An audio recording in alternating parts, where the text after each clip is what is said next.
देश की स्थिति इतनी भयानक हो जाएगी जो लोग हर चीज के लिए त्राहिमाम हो जाएंगे। लेकिन कुछ खास जाति जो है इसी काम में लगी हुई है जो कई एक जो सवर्ण है वो कम से कम 20-20, 25-25, 50-50 वोटर को अपने तरफ खींचने की ताकत और मादा रखता है। जातिगत जनगणना का रिपोर्ट आ चुका है। जातिगत जनगणना के रिपोर्ट आने के बाद जिस प्रकार सरकार का वादा है कि जिसकी जितनी संख्या भारी उसकी उतनी हिस्सेदारी, तो जातिगत जनगणना के रिपोर्ट आने के बाद जो डाटा आया है उसमें राजपूतों की जनसंख्या दिन ब दिन घटती जा रही है। तो हमारे साथ करनी सेना के प्रदेश युवा अध्यक्ष श्री हरिओम जी हैं, जो करनी सेना आप लोग जानते हैं क्षत्रियों का संगठन है। तो आइए हम लोग इनसे बात करते हैं कि जिस प्रकार आप लोगों की जनसंख्या लगातार घटती जा रही है तो आने वाले समय में ऐसा ना हो कि डायनासोर की तरह आप लोग विलुप्त हो जाए और राज्य के राजनीति में और राज्य की योजनाओं में आप लोगों की क्या हिस्सेदारी होने वाली है, इस चीज को लेकर के हरिओम जी से हम लोग थोड़ा बात जी बहुत बहुत धन्यवाद आपका। और मैं ये कहना चाहता हूँ कि यह जो जातिगत जनगणना की गई है इस बार वो पूरी तरीके से निराधार है, वो पूरी तरीके से फेक है, इसमें कहीं भी सच्चाई नहीं है। यह जातिगत जनगणना किसी विशेष जाति को लाभ देने की नियत से कराई गई है और इसका कहीं ना कहीं राजनीतिक जो है लाभ जो है जाति विशेष को मिलेगा, इसी के लिए यह जातिगत जनगणना कराई गई है। सबसे बड़ी बात। दूसरी बात मैं क्षत्रियों को लेकर आ रहा हूं। क्षत्रिय सर्व समाज का कवच बन के रहा है, आप इतिहास उल्टा के देख सकते हैं।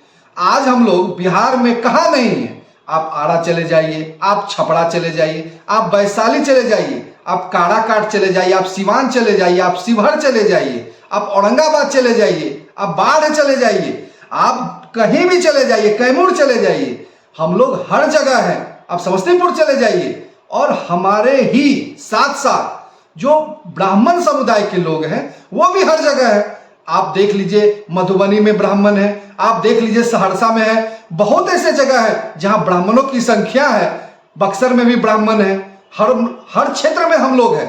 कायस्थ जो है वो आपको पटना साहिब में है, पटना में है और भी कई क्षेत्रों में है।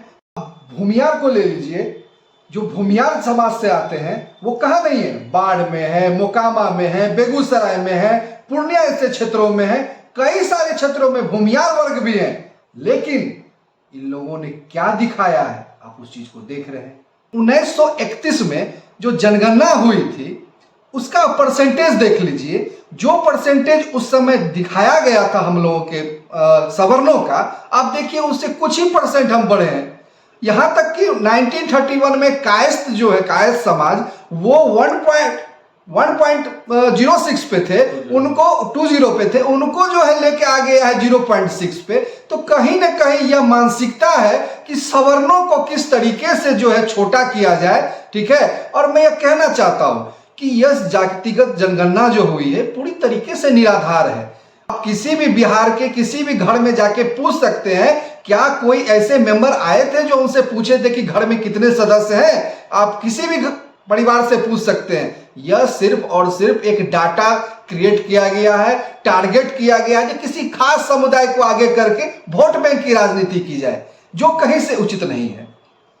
एक समय था कि सरकार कहती थी कि हम दो हमारे दो, और दूसरा एक समय ऐसा आ गया है कि सरकार कह रही है कि जिसकी जितनी संख्या भारी उसकी उतनी हिस्सेदारी। तो इसको किस रूप में देखते हैं कि और क्या मैसेज देना चाहते हैं अपने समाज को कि जनसंख्या को हम दो हमारे दो को फॉलो किया जाए या कि तेजी से बढ़ाया जाए, जो और देश के लिए क्या अच्छा है? देखिए सवर्ण जो है वो बुद्धिजीवी वर्ग है।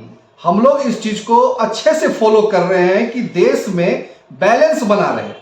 किसी खास जो जाति है वो देश हित के लिए सोच ही नहीं रहे हैं। जनसंख्या विस्फोट की स्थिति है, डे बाय डे इसको इंक्रीज कर रहे हैं। जो समाज में जो देश की जो स्थिति हो जाए कल के डेट में वो इतनी विस्फोटक हो जाए कि लोगों का जीना जो है यहाँ दुर्लभ हो जाए, इस दिशा में लोग काम कर रहे हैं। दिनों दिन इस चीज को बढ़ाए जा रहे हैं, सोच नहीं रहे हैं कि यहाँ का इकोनॉमी कैसे बैलेंस में आए, यहाँ के युवा को कैसे रोजगार दिया जाए। इस संदर्भ में कहीं कोई चर्चा नहीं हो रही। सिर्फ और सिर्फ जो है जातिगत जो है उन्माद फैलाकर जो है सिर्फ और सत्ता की रोटी से की जा रही है। मैं कहना चाहता हूं यही आरजेडी है जो 10% जो रिजर्वेशन मिला गया था वो रिजर्वेशन जो हम लोग को मिला गया था उस पर जो है उन लोगों को आपत्ति हो गई थी 10% क्यों दिया गया है। मैं ये कहना चाहता हूं जो आज हम लोग अगर कम ही हैं तो कहीं ना कहीं ये तो सोच रहे हैं ना जो देश किस तरीके से बैलेंस में आए, इस दिशा में हम लोग सोच रहे हैं। जो हम दो हमारे दो जो सिद्धांत है उस चीज को कैसे जो है इस देश में लागू किया जाए, उस देश को बचाया जाए, इस दिशा में हम सवर्ण काम कर रहे हैं। लेकिन कुछ खास जाति जो है इसी काम में लगी हुई है कि कैसे इस देश को अनबैलेंस कर दिया जाए, यहाँ की अर्थव्यवस्था को चौपट कर दिया जाए, उस दिशा में काम कर रही है। उनके नेताओं द्वारा उनको प्रोत्साहन भी दिया बिल्कुल प्रोत्साहन दिया जा रहा है, बिल्कुल प्रोत्साहन दिया जा रहा है। आप देख ही रहे हैं सभी बुद्धिजीवी लोग हैं, हम लोग सोच के काम करते हैं, हम तो हमारे दो के सिद्धांत पर जी रहे हैं। और माननीय प्रधानमंत्री नरेंद्र मोदी जी जनसंख्या नियंत्रण बिल ला रहे हैं, उनका भी ये लोग विरोध कर रहे हैं।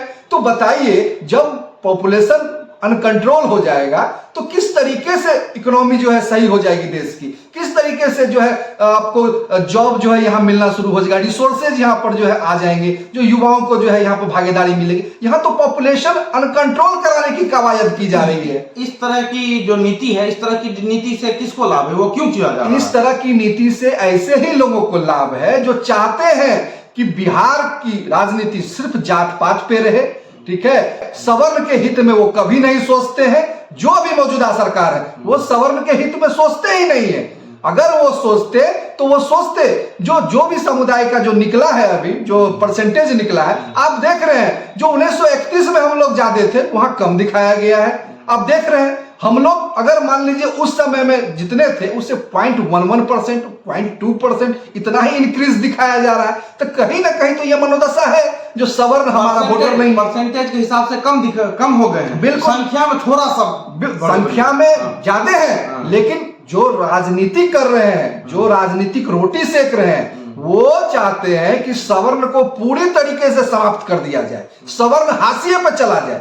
इसी दिशा में काम कर रहे हैं। अच्छा एक चीज और बताइए कि जैसे सरकार कहती है अल्पसंख्यकों को थोड़ा प्रोत्साहन दिया जाए, उसके लिए अलग से योजना लाती है, लाभकारी योजनाएं लाती है। तो जब यही सरकार कहती है कि ये जो सवर्ण है, आप पूरे सवर्ण की बात कर रहे हैं इसलिए मैं सवर्ण की बात कर रहा हूं, कि ये जो सवर्ण है इनकी जनसंख्या बहुत घट गई है, इनकी जनसंख्या बहुत न्यून है, तो इनके लिए भी तो सरकार को कुछ योजना या कुछ लाभकारी योजना लाना चाहिए। बिल्कुल, हम लोग की जनसंख्या इतनी घटी है, हम लोग तो माइनॉरिटी वाले लोग हो गए, हम लोग तो अल्पसंख्यक लोग हो गए। जो अल्पसंख्यक लोग हैं उन्हें हज करने आप बाहर भेजते हो, तो हम लोगों को आप कम से कम 4 धाम की यात्रा पर तो भेजो, जो आपके देश के हित के लिए सोच रहे हैं, हमारे वर्ग सोच रहे हैं। आप ये तो कर सकते हो, आप सिर्फ और सिर्फ सवर्णों का इस्तेमाल करना जानते हो और इस तरीके का डाटा दिखाकर यह करना चाहते हो कि मैं हर चीज में तुमसे ज्यादा हूं। तो मैं बता दूं कि किसी भी क्षेत्र में जाओ, आज सवर्ण सबसे अधिक सबल है और सवर्ण हर क्षेत्र में आगे है। सवर्ण को कोई भी सरकार अगर नकारती है तो यह सरकार, जो भी सरकार होगी, उस सरकार के आने वाले भविष्य के लिए बहुत बड़ा खतरा है। अच्छा एक चीज आप बोल रहे हैं कि सवर्णों के डाटा के साथ छेड़छाड़ किया गया, उनके डाटा को सही नहीं दिखाया गया, तो क्या करनी सेना इसको लेकर के कि आगे कोई आंदोलन या कोई ऐसा सोची है? देखिए, करनी सेना आंदोलन बराबर कर रही है। 10% का जो रिजर्वेशन मिला उसके लिए हम लोगों ने कई सारे राज्यों में आंदोलन किए और हमारे साथ सभी सवर्ण समाज रहते हैं। परशुराम सेना भी साथ रहती है, ब्राह्मण महासभा भी साथ रहती है, भूमियार वर्ग साथ रहते हैं, कायस्थ वर्ग साथ रहते हैं। हम लोग सवर्ण को साथ लेकर आंदोलन कर रहे हैं। क्या गरीबी जाति देख के आती है? गरीबी जाति देख के नहीं आती है। आज हमारे बच्चों का जो कट ऑफ है, आप देख रहे हैं कि 115-16 जाता है, वहीं 40-45 नंबर वाले को नौकरी हो रहा है। तो बताइए देश का भविष्य कहाँ है? हमारे सवर्ण युवा टैलेंटेड होके भी बैठे हैं और जिसको टैलेंट नहीं है 40-45 नंबर लाके जो है वो उस नौकरी को पा रहे हैं। देख लीजिए देश की क्या स्थिति, राज्य की क्या स्थिति हो सकती है। इस प्रकार के जो जैसे 40-45 नंबर ला करके सिस्टम में आ जाते हैं और 115 वाले सिस्टम से बाहर रह जाते हैं, तो इससे सिस्टम की हानि होती है क्या? बिल्कुल हानि होती है, बिल्कुल हानि होती है। जो लोग एबिलिटी है जिसमें जो 115 नंबर ला सकता है, अब बताइए उसका कंपैरिजन आप 45 वाले से कैसे कर सकते हैं? वो डिजर्व आप 115 नंबर वाले जो आगे, मतलब जिसका सोच उतना अच्छा है, जिसके पास इतना नॉलेज है, तब ना वो 115 नंबर लाया। 45 नंबर का दूर दूर तक क्या उससे तुलना है? क्या कहीं नहीं तुलना है।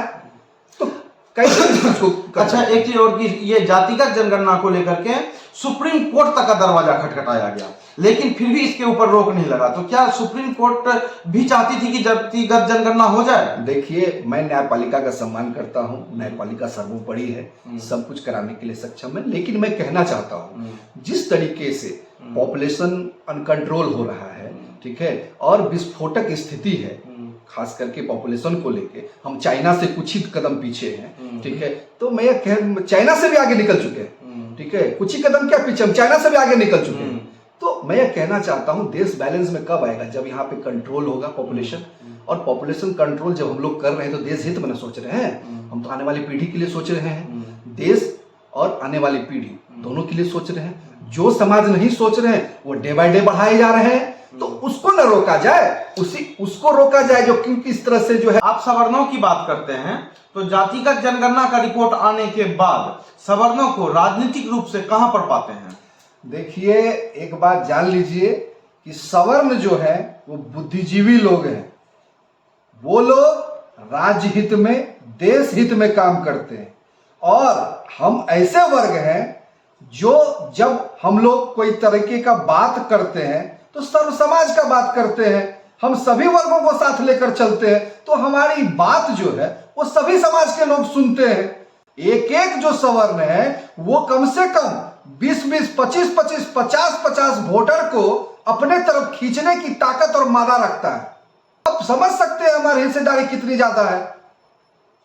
सरकार की नीतियों पर कुछ कहना चाहते हैं? मैं सरकार को कहना चाहता हूं और सवर्ण समाज के तरफ से कहना चाहता हूं कि घोड़ों के पेड़ में जंजीर बांधकर गधों को रेस में दौड़ाइएगा तो कोई राज प्रगति नहीं करेगा, वो सिर्फ और सिर्फ जो है विनाश ही करेगा।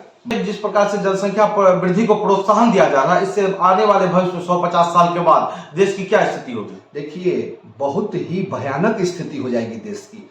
देश की स्थिति इतनी भयानक हो जाएगी जो लोग हर चीज के लिए त्राहिमाम, चाहे वो रोटी के लिए हो, चाहे वो नौकरी के लिए हो, चाहे वो स्वास्थ्य के क्षेत्र में हो, हर क्षेत्र में लोगों को सिर्फ निराशा हाथ आएगी और देश पूरी तरीके से खत्म के कगार पे चला जाएगा।